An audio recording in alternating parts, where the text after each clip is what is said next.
자, 먼저 이미트 커플드 페어라는 회로부터 한번 살펴봅시다. 우리에게는 좀 생소한 회로일 수 있습니다. 우리 지금까지 트랜지스터 회로라고 하면 트랜지스터 몇 개를 썼습니까? 한 개를 썼잖아요. 한 개를 써서 했던 대표적인 회로가 CMF라고 하는 Common Emitter Amplifier라고 하는 회로입니다. 그러니까 이 회로가 트랜지스터 한 개를 쓴 경우에 가장 빈번하게 여러분이 볼 수 있는 회로입니다. 이 회로가 좋은 점은 전압도 증폭하고 또 뭐도 증폭합니까? 전류도 증폭합니다. 그러다 보니까 전압에다가 전류 곱한 거는 우리 전력이라고 부르는데요. 전력을 굉장히 잘 증폭하는 증폭기가 됩니다. 우리가 증폭을 한다는 거는 에너지를 키운다는 거기 때문에 해당하는 주파수의 에너지를 키운다 하는 게 증폭기라서 전력을 키운다는 것은 증폭기의 상당한 강점입니다. 그래서 우리가 보통 증폭기라고 하면 Common Emitter Amplifier를 주로 간주한다, 생각한다 이렇게 생각하면 되겠고, 그러면 이 C 증폭기의 특징이라고 하면 그 이미터가 공통입니다. 말 그대로 이미터가 공통이고, 자, 이미터가 공통이면 입력하고 출력이 이제 나머지가 될 수 있는데, 입력은 항상 베이스, 출력은 항상 컬렉터입니다. 자, 요걸 여러분이 잘 기억을 해야 됩니다. 요게 우리가 트랜지스터 한 개짜리인데, 이번에 있는 회로는 보면 트랜지스터가 몇 개 보입니까? 몇 개 보여요? 여기 하나가 있고, 여기도 하나가 있죠.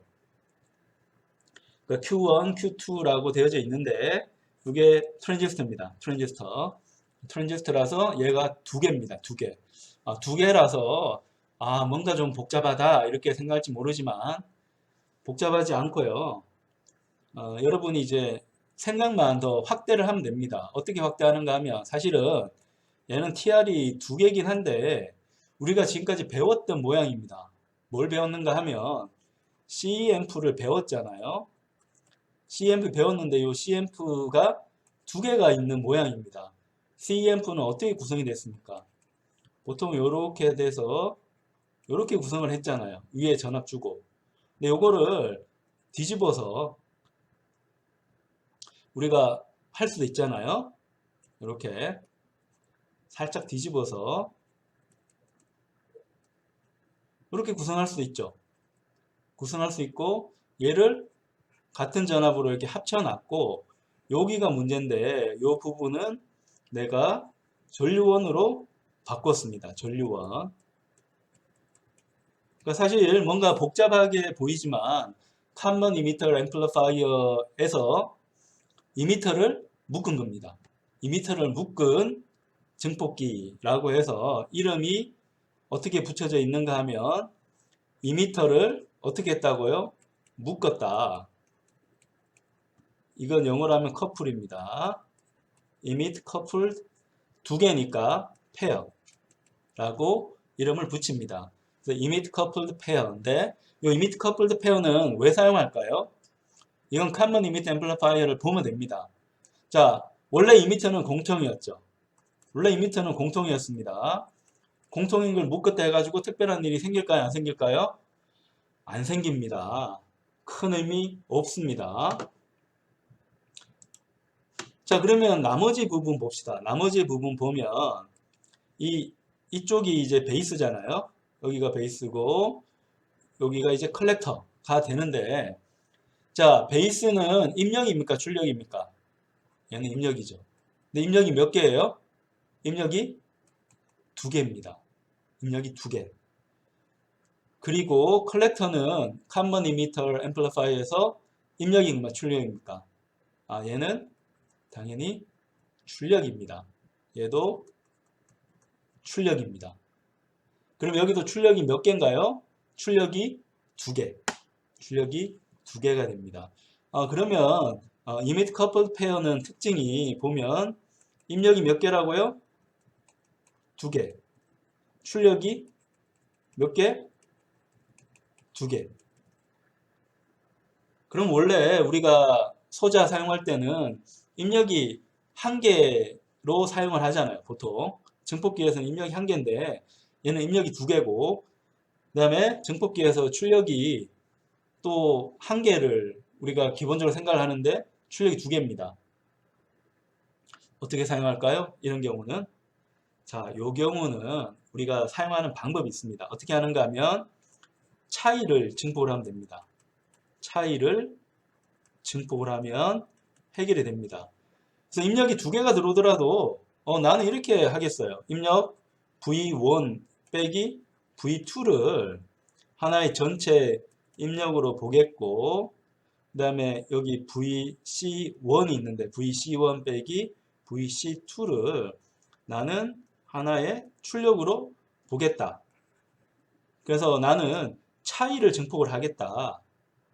2개 차이가 크면 증폭을 많이 하고, 차이가 적으면 증폭을 적게 하고, 그 다음에 차이라고 하는 거는 플러스일 수도 있고 마이너스일 수 있잖아요. 뭔 말인가 하면 V1이 V2보다 클 수도 있고 작을 수도 있죠. 그래서 입력이 플러스일 수도 있고 마이너스일 수도 있잖아요. 그러니까 전체 V2이라는 입력이 플러스일 수도 있고 마이너스일 수도 있습니다.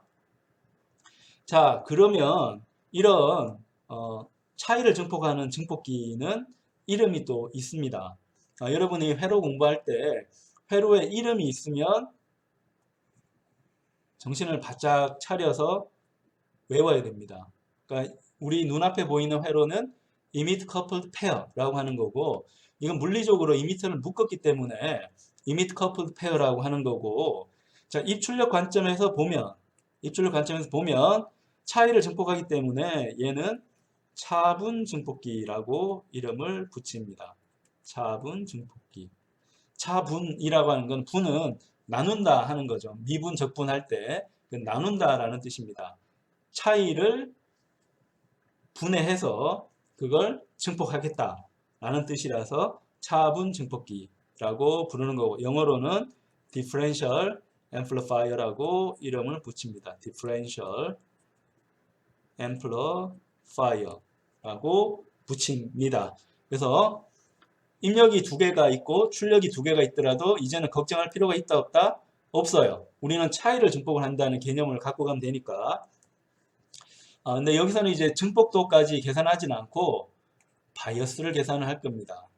그러니까 우리가 이제 풀고자 하는 것도 바이어스를 계산하는 것을 한번 풀어보고자 합니다. 근데 바이어스는 어떻게 풀까요? 우리 지난번에 푼 거랑 이제 마찬가지입니다.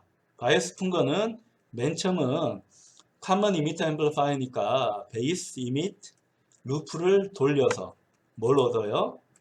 베이스 전류를 얻고, 베이스 전류를 얻으면 컬렉터 전류는 베타를 그냥 곱하면 얻어지죠.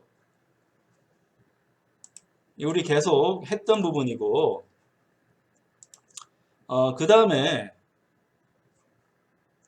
우리가 바이어스를 계산하려고 하면 컬렉터 이밋 룹도 계산을 해야 됩니다. 그래서 얘를 통해서 얻을 수 있는 거는 컬렉터와 이미터 사이에 걸리는 전압. 어떻게 측정하는가 하면 컬렉터 전압 재고 이미터 전압 잰 다음에 빼주면 됩니다. 그리고 우리가 바이어스를 계산한다고 하는 거는 컬렉터에 흐르는 전류를 계산을 해야 되고, 컬렉터하고 이미터 사이에 걸리는 전압을 또 계산을 해야 됩니다. 근데 우리가 베이스 이밋 룹을 돌리고 컬렉터 이밋 룹을 돌리니까 어땠어요? 그냥 컬렉터에 흐르는 전류, 컬렉터와 이미터 사이에 걸리는 전압이 딱 나왔죠. 그래서 우리가 베이스 이밋 룹 한번 돌리고 컬렉터 이밋 룹 한번 돌리면 트랜지스터 해석은 끝이 납니다. 그러니까 이게 익숙하지 않으니까 막 헷갈리는 건데, 우리 계속 반복하고 있기 때문에 여러분들도 어느 순간이 되면 이게 별게 아니구나 라는 거 여러분이 느낄 수가 있습니다. 그리고 이제 이 이미트 커플드 페어 같은 경우에는 이 계산을 쉽게 하기 위해서 보통 이미트 쪽에 뭘 달아주는가 하면 전류원을 하나 달아줍니다. 전류원을 달아주니까 베이스 이밋 룹을 내가 계산해 가지고 컬렉트 전류를 계산할 필요가 없어요. 왜 그런가를 한번 봅시다. 이것도 굉장히 이제 재미난 부분이 있는데, 자, 이미터 전류가 IE1, 첫 번째 트랜지스터의 이미터 전류 IE1, 두 번째 트랜지스터의 전류는 뭡니까? 두 번째 전류는 IE2가 되죠. 근데 그게 모아져서 어디로 가는가요? 밑으로 가고 있잖아요. 그럼 걔 이름을 뭐라고 불렀습니까? IEE라고 했습니다. IEE는 뭐랑 뭐의 합인가요? IE1하고 IE2의 합인 거죠. 두 개를 합해서 밑으로 내려가고 있으니까. 근데 IEE는 얼마라고 했는가 하면 2mA라고 했습니다. 2mA. 자, 2mA라고 했는데, 자, 그러면 2m의 전류를 보는데, 전류가 지금 두 개입니다. 얘도 있고, 얘도 있고. 그럼 얘 크기가 같은지 다른지부터 봐야 되잖아요. IE1하고 IE2는 같을까요? 다를까요? 자, 알 수 있겠어요? 자, 이걸 알려고 하면 트랜지스터가 어떻게 동작하는지를 알아야 됩니다. 구동 원리를 알아야 되는데 트랜지스터는 어떻게 동작하는 거예요? 베이스하고 이미터 사이에 전압 VBE를 걸어주면 얘가 다이오드로 작용을 해서 다이오드로 작용하잖아요. 다이오드로 작용해서 컬렉터 전류를 이미터 전류를 만들고 있잖아요. 혹은 이미터 전류를 만들고 있잖아요. 여기도 마찬가지로 베이스하고 이미터 사이에 걸리는 전압이 있는데 이 전압이 Q2라고 하는 트랜지스터의 베이스와 이미터 사이에 있는 다이오드의 베이스 전류하고 이미터 전류를 결정을 합니다. 그러면 우리가 이 전압을 보면 되는데 이 VBE 전압은 얼마라고 했습니까? 0.7V라고 했습니다. 얘도 얼마겠어요? 얘도 0.7V입니다. Q1하고 Q2는 똑같은 트랜지스터라고 가정하면 베이스와 이미터 사이에 걸리는 전압이 달라질 이유가 없겠죠. 똑같겠죠. 자, 그럼 봅시다. 근데 여기 이쪽에 전압은 얼마입니까? 접지에서 오니까 0V죠. 얘도 접지에서 오니까 얼마예요? 0V입니다. 근데 VBE니까 이 전압은 얼마가 되는 거예요? 이 전압은 마이너스 0.7V가 되잖아요. 왜냐하면 이 플러스 쪽보다 마이너스 쪽은 전압이 얼마만큼 낮아요? 0.7V만큼 낮기 때문에 이 지점의 전압은 마이너스 0.7V가 됩니다. 마찬가지로 여기도 마이너스 0.7V가 되는 거죠. 근데 선으로 연결됐으니까 당연히 전압은 같아야죠. 그죠? 자, 그래서 이걸 유출을 해보면 이 Q1하고 Q2에 걸리는 전압은 다를 수가 없습니다. 왜냐하면 이미터 쪽이 연결됐기 때문에. 그리고 베이스 쪽의 전압은 접지로 똑같이 설정을 해뒀기 때문에 두 트랜지스터의 베이스와 이미터 사이에 걸리는 전압은 다를 수가 없이 똑같아야 됩니다. 근데 그 베이스 이미터 사이에 걸리는 전압에 따라서 베이스 전류와 이미터 전류가 결정되기 때문에 IE1하고 IE2는 당연히 같아야 됩니다. 근데 같은데 두 개 더하니까 2mA예요. 그럼 하나는 얼마라는 겁니까? 하나는 당연히 1mA라는 거죠. 1mA. 그러니까 얘는 거의 뭐랑 같습니까? 컬렉트 전류하고 같죠. 물론 정확하게 계산하려면 알파 값을 계산을 해야 되는데 굳이 그렇게까지 할 필요는 없으니까. 예를 들어 알파는 베타 플러스 1의 베타잖아요. 그래서 베타는 얼마로 계산하는가 하면 우리 문제에서 150으로 계산하고 있습니다. 150을 151로 나눕니다. 이게 1하고 뭐 차이 그렇게 많이 나겠어요? 거의 1이잖아요. 우리 근사 계산하니까 1하고 놓고 그러면 컬렉터 전류는 뭐예요? 알파의 IE니까 컬렉터 전류는 이미터 전류하고 거의 똑같다. 그러면 우리 계산을 하나도 안 했는데 트랜지스터의 동작 원리로만 보니까 컬렉터에 흐르는 전류가 얼마다? 각각 1mA라는 것을 쉽게 계산을 해냈습니다. 쉽게 계산을 해냈어요. 자, 그럼 나머지 하나는 뭐예요? 나머지 하나는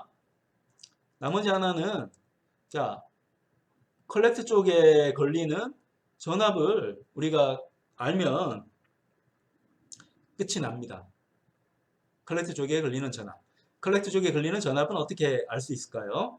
얘는 컬렉터 이미터 룹을 돌려줘야 됩니다.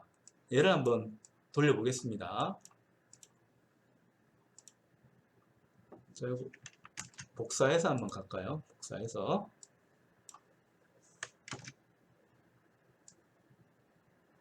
그림만 딱 복사되면 좋은데.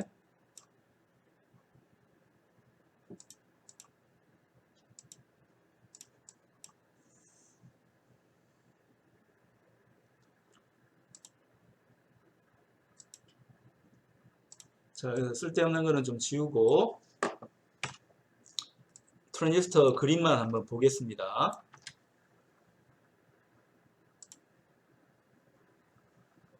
자, 우리가 구하고 싶은 거는 뭐라고 했습니까? 여기 걸리는 전압이 구하고 싶어요.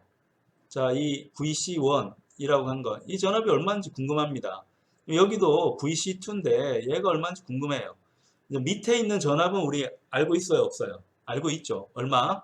마이너스 0.7V. 왜냐하면 여기 사이에 걸리는 전압이 0.7V가 돼야 되고 접지랑 연결되어 있기 때문에 밑에 이미터 쪽의 전압은 마이너스 0.7V입니다. 자, 그러면 VC1은 어떻게 구할 거예요? VC1은 컬렉트 이미터 룹을 돌리면 되니까 요렇게 따라가면 끝나는 거잖아요. 그죠? 그럼 걸어준 전압은 얼마였습니까? 걸어준 전압은 VCC를 걸어줬잖아요. 얼마예요, 이게? 10V를 걸어줬다고 하거든요. 얘는 뭐랑 같습니까? RC, 그 다음에 IC, 오hm 법칙으로 RC1에 걸리는 전압을 계산을 하고, 그 다음에 VCE1을 계산을 하면 되는 거잖아요. 자, 그러면 그 다음에 전압이 얼마가 있다고요? 마이너스 0.7V가 있게 됩니다. 마이너스 0.7V. 그럼 여기서 이제 부호 결정을 해줘야 되는데 컬렉터가 이미터 쪽에 전압은 위가 플러스 밑에 마이너스. 당연하죠. 그 다음에 RC1도 위가 플러스 밑에가 마이너스. 정상적인 방향으로 전압 극성이 정의가 됐고 전류도 위에서 아래로 잘 흘렀습니다. 그래서 얘는 부호가 플러스입니다. 그다음에 여기는 더 해줄 필요 없는 게 여기 저는 0.7V 있잖아요. 0.7V였으니까 그걸 그대로 그냥 적어주면 끝이 납니다. 끝이 나요. 그러면 내가 알고 싶은 거 VCE1은 얼마인가 하면 자 VCC는 얼마였습니까? 10V였고 10에다가 0.7을 더하고 그 다음에 IC, RC1 하는데 IC는 얼마였습니까? 1mA로 근사화하기로 했죠. 얘는 1mA에다가 RC1 저항은 우리가 얼마로 뒀는가 하면 4kΩ으로 뒀네요. 4kΩ. 그럼 여기 킬로가 1000, 밀리는 1000분의 1이니까 이건 날라가고 그러면 4가 곱해지게 되겠네요. 근데 여기서 계산이 틀린 게 빼줬어야 되는데 여기 수정을 합시다. 얘를 플러스로 하면 안 되고 마이너스로 해야 됩니다. 마이너스로 빼줘야 되니까. 자, 그러면 10.7 빼기 얼마? 4 하면 6.7이 됩니다. 6.7. 그래서 컬렉터 이미터 사이에 걸리는 전압은 얼마? 6.7. 6.7. 그럼 얘는 바이어스가 잘 잡힌 거예요? 못 잡힌 거예요? 자, 그거 알려고 하면 어떻게 하면 된다고요? 내가 걸어준 전압을 보면 됩니다. VCC 걸어줬고 VE 걸어줬습니다. VCC는 10V, VE는 마이너스 10V입니다. 그럼 전체 얼마 걸어준 거예요? 전체는 10 빼기 10이니까 얘는 20V 걸어준 겁니다. 20V 걸어줬으면 컬렉터 이미터 사이에 걸리는 전압은 얼마가 나오는 게 가장 좋아요? 10V 나는 게 가장 좋은데 조금 전압이 낮네요. 자, 그런 정도만 알면 되고 그 다음에 두 번째로 그 옆에 Q2에 대한 계산도 한번 해봅시다. Q2에 대한 계산. 근데 똑같은 방법으로 해주면 됩니다. 똑같은 방법으로 전류가 어디서 어디로 흘러요? 위에서 아래로 이렇게 흐르니까 극성을 자 위가 플러스 밑에 마이너스 여기 플러스 마이너스 해주고 이 전압은 얼마? 마이너스 0.7V 해주면 끝이 납니다. 그래서 두 번째 자 VCC는 뭐랑 같은가 하면 IC 이번에 RC2 더하기 VCE2 빼기 0.7 이 0.7은 공통이라서 같은 겁니다. 그럼 VCE2는 계산을 해보면 10 더하기 0.7 여기까지는 뭐 똑같고요. 마이너스 IC는 1mA RC2는 이번에는 8kΩ입니다. 근데 밀리는 1000분의 1 킬로는 1000이니까 약분하고 나면 8을 빼줘야 됩니다. 자, 8을 빼줘야 되니까 남는 거는 2.7이 남게 됩니다. 2.7 자, 2.7이 남게 돼서 이건 바이어스 치고는 VC2 전압이 상당히 좀 낮구나 라는 거 우리가 알 수가 있습니다. 그래서 VCE1은 6.7V, VC2는 2.7V라고 계산을 하면 되고요. 여기서 우리 또 계산하라는 건 자, 출력은 어떻게 정했는가 하면 이 부분이 출력이죠. 여기 출력이니까 자 아웃풋 보면 VC1 빼기 VC2가 아웃풋이니까 VC1은 6.7V였고 여기 VC 요렇게 합시다. 얘는 중간 과정이 좀 빠졌는데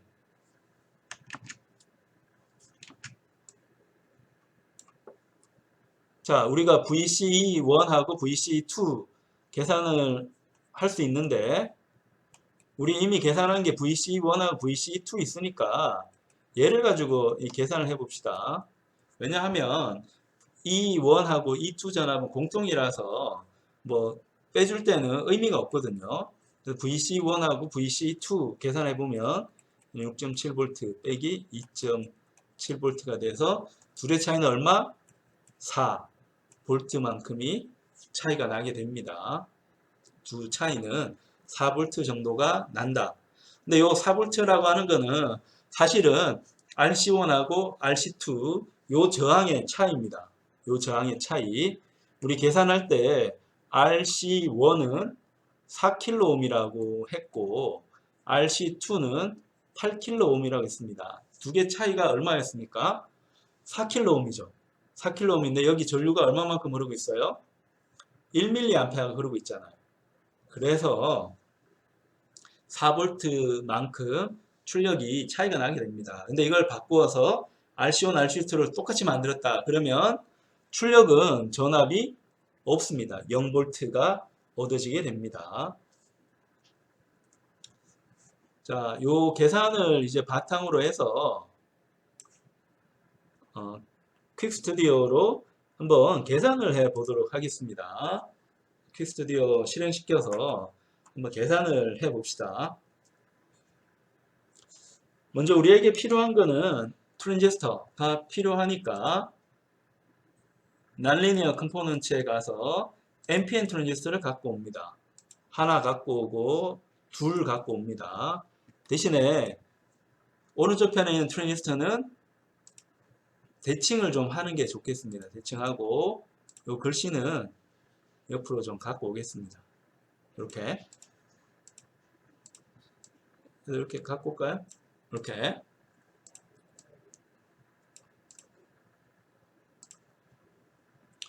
자, 트랜지스터가 두 개가 이제 있는 게 보이죠?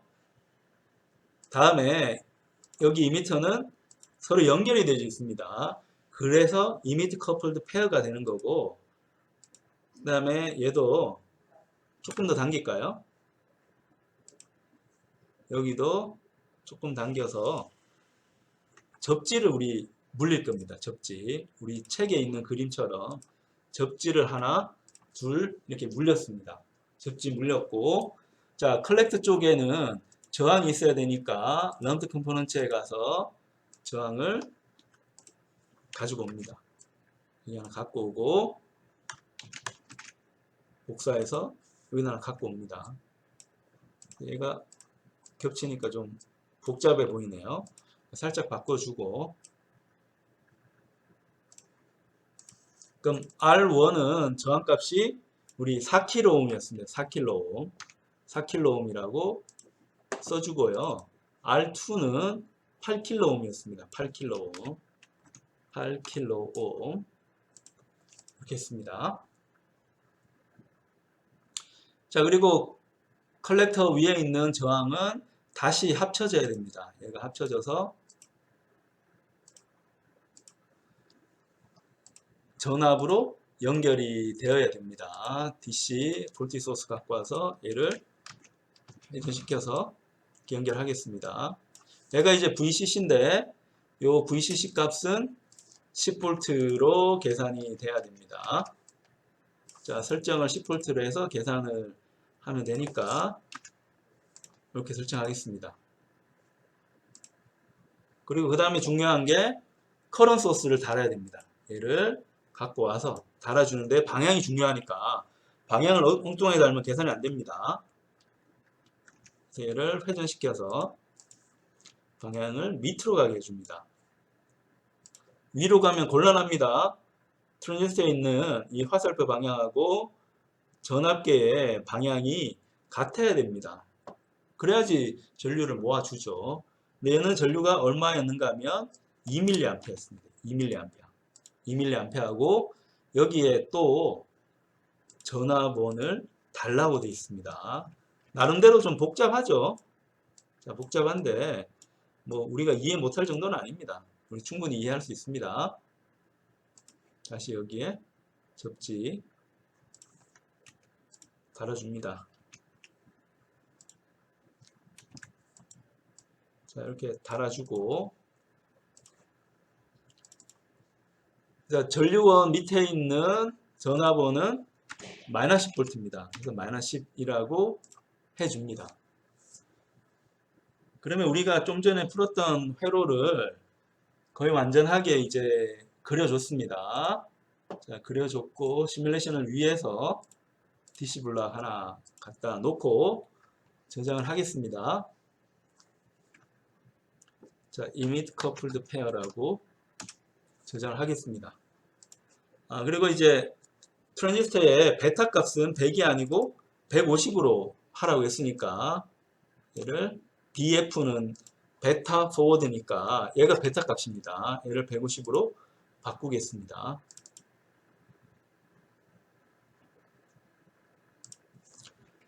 자, 두 번째 트랜지스터도 150으로 바꿨습니다.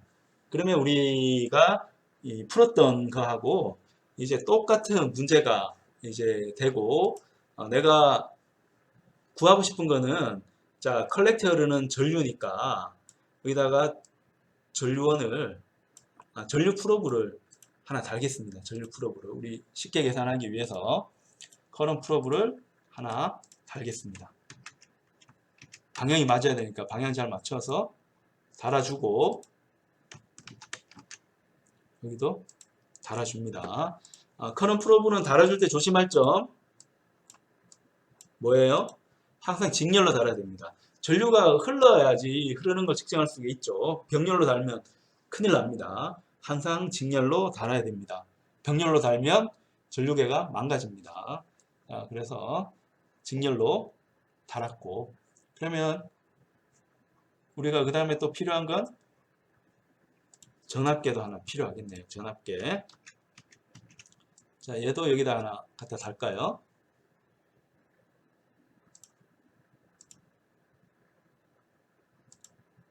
이렇게 하나 달고, 얘는 이렇게 달았습니다. 근데 옆에도 달면 좋은데 옆에 달기에는 좀 복잡하네요. 복잡해서 회로를 약간 좀 넓힐까요? 살짝만 넓혀서 측정을 또 한번 해봅시다.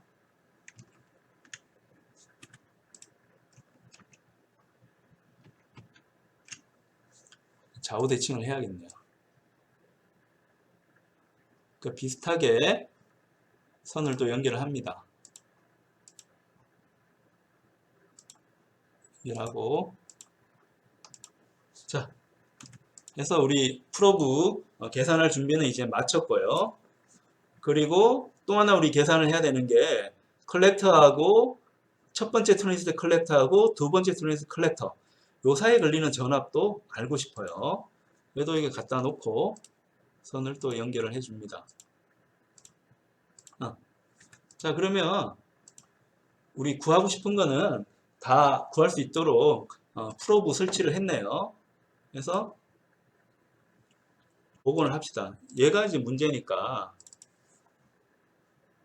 얘는 저항을 하나 달아줄 수가 있나? 큰 장을 하나 달아줄까? 아무래도 아이디얼로 우리 하다 보니까 스파이스가 계산을 못하는 것 같아요. 자, 요 저항은 커런 소스의 저항은 크면 클수록 이제 이상적입니다. 한 100kg 정도 한번 달아서 한번 해봅시다.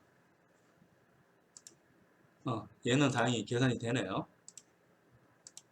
자, 해보면 자, 2m 쪽 좀 복잡하긴 한데 2m 쪽 전압은 한 마이너스 0.7V 우리가 예상한 것대로 나왔고 흐르는 전류는 얼마 나왔습니까? 1mA 여기도 1mA 우리 계산한 거하고 거의 비슷하게 나왔죠. 그리고 첫 번째 트랜지스터에 컬렉터하고 2m 사이에 걸리는 전압은 우리 아까 계산에 6.7 정도 나왔어야 됐는데 아까 결과를 보면 그러니까 여기 계산한 결과인데요. 6.7 정도 나왔어야 되는데 6.6이 나왔고 그 다음에 두 번째 트랜지스터는 한 2.7이 나와야 되는데 한 2.5 정도 나왔습니다. 약간 차이 났지만 뭐 우리 예상한 거하고 비슷하다고 볼 수 있고 두 컬렉터 사이에 전압을 보면 우리가 아까 계산해서 4V 나왔었죠. 4V 나왔는데 여기서는 한 4.16V니까 좀 오차는 있긴 하지만 정확한 결과는 이 스파이스를 이제 믿어야 되는 거고 얘는 지수함수까지 정확하게 풀어서 답을 내주니까 정확한 결과이긴 한데 우리가 수작업으로 등가이로로 푼 결과하고 크게 차이가 없다는 거 우리가 확인할 수 있습니다. 그래서 여기는 이제 한 100kΩ 정도 했는데 얘를 한 1메가로 이제 키워볼까요? 1메가 10메가 정도? 10메가 그러면 거의 이상적인 커런 소스에 가깝거든요. 이렇게 해도 되네요. 그러니까 이게 등가가 없으니까 된 거고 그러니까 임피던스 값을 커런 소스의 저항 값을 약간 바꾸니까 값이 좀 변동을 하죠. 변동을 하는데 이제 큰 값일수록 우리가 앞에 계산했던 거하고 거의 등가화돼서 비슷하게 이제 갈 겁니다. 비슷하게. 그래서 6.8, 한 2.8 정도 거의 비슷하게 우리 계산한 결과랑 비슷하게 나왔고 위에 컬렉터 사이에 전압도 4V 이건 거의 똑같이 나왔네요. 거의 비슷하게 나온 걸 우리가 확인을 할 수가 있습니다.